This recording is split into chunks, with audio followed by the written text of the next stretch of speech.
Often, the colour of an enemy denotes its tier. The higher the tier, the higher the toughness. Elite enemies are particularly tough in bright red, with legendary enemies being even harder to put down and denoted in purple. In addition, fire element enemies are a bright orange and more resistant to fire attacks. Green enemies are poisonous, slowing you down and applying tick damage, heal to negate, and finally blue enemies will put you on ice. Know that all buff potions will break any status effects on you. When poisoned, humanoid enemies will keel over, making them immobile and unable to attack. Freezing an enemy sticks them in place and in essence reduces their hit points to 1, making the next hit on them a kill shot whether they are frozen or not. Slow will vastly reduce the movement and attack speed of your enemies. Fire damage produces an explosive effect, with this AoE always damaging the head. Finally, know that you can't freeze an ice enemy or poison a poisonous one.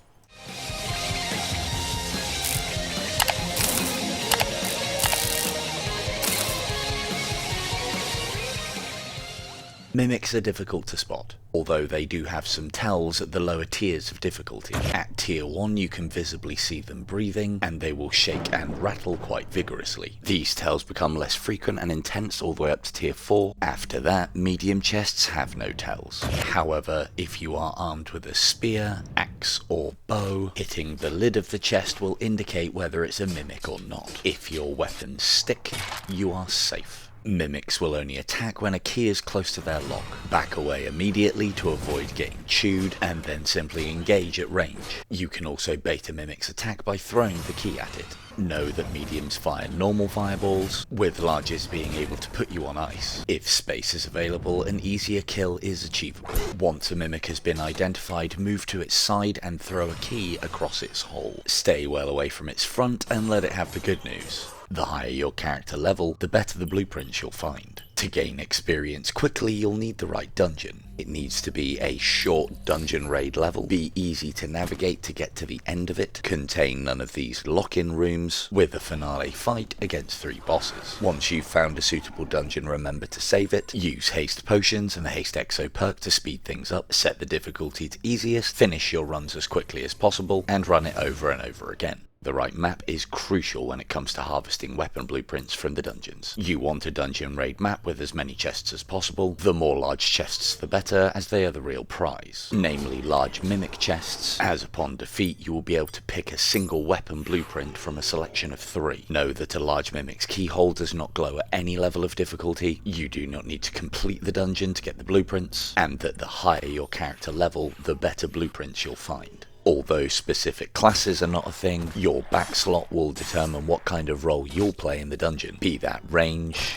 melee, support, or tank. In addition, various axes, daggers and swords can be equipped to complement your loadout. You can have up to 3 saved loadouts at any one time, and don't forget about those exo perks. These can help you get the most out of whatever setup you're going for, however they will need reviewing every time you change your loadout.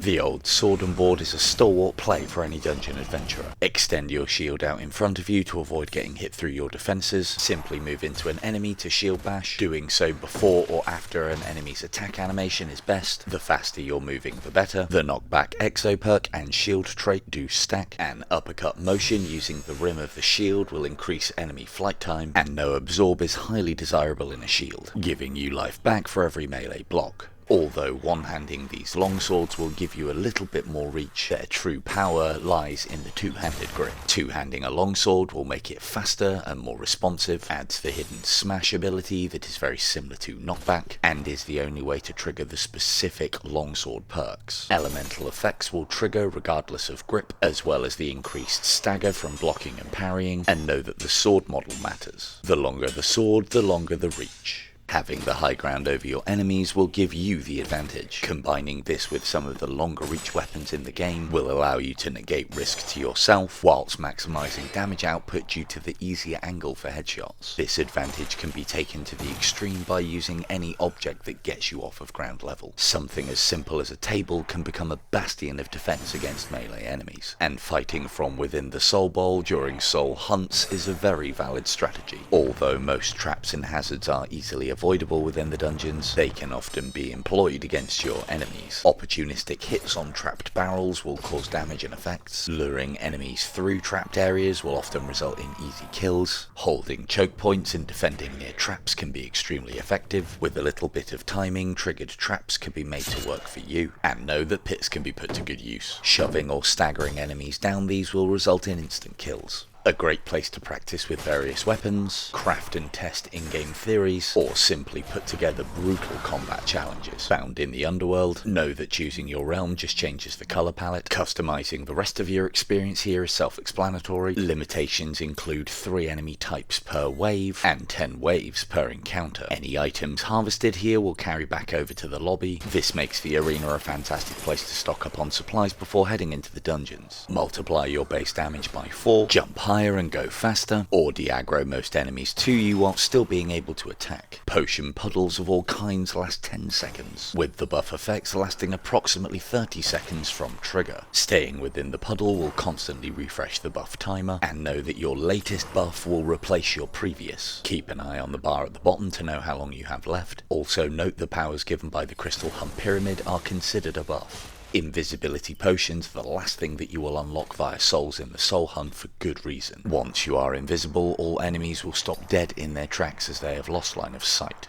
Attacking whilst invisible will not break the effects, and killing one enemy will not alert others to your invisible presence. Do be aware that damaging an enemy will cause it to lash out at the source. Simply move to avoid these retaliatory attacks. Finally, know that mimics will see straight through your invisibility.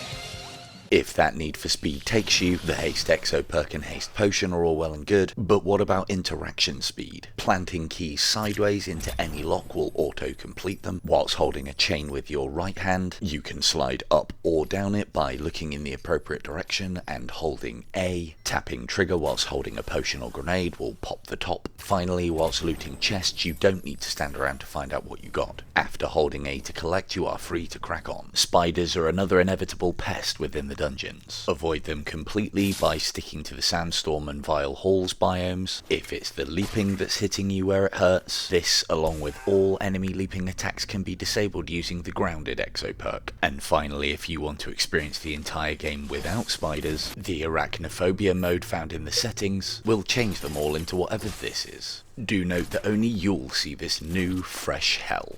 During your adventures, you will come across the same room more than once. Although the rooms that make up a dungeon are drawn from a large pool and randomly ordered, all of them are set with a number of placed keys between 0 and 2. Keeping a mental note of the specific spawn locations will allow you to always find that many keys in that room. If the exact same room is used in a different biome, this still applies, and of course enemies can drop keys. Remember this when working out all those key spawn locations. Like keys, chests have specific spawn locations within rooms. Small and medium chests are interchangeable with each other on these spawn points, whereas a room containing a large chest will always have a large chest in it. The only exception to this rule is boss fight rooms. Upon defeat, a large chest will be raised from a trapdoor via a plinth for your collection. Do note that if a boss fight does not trigger in that room, it will never do so for that specific dungeon.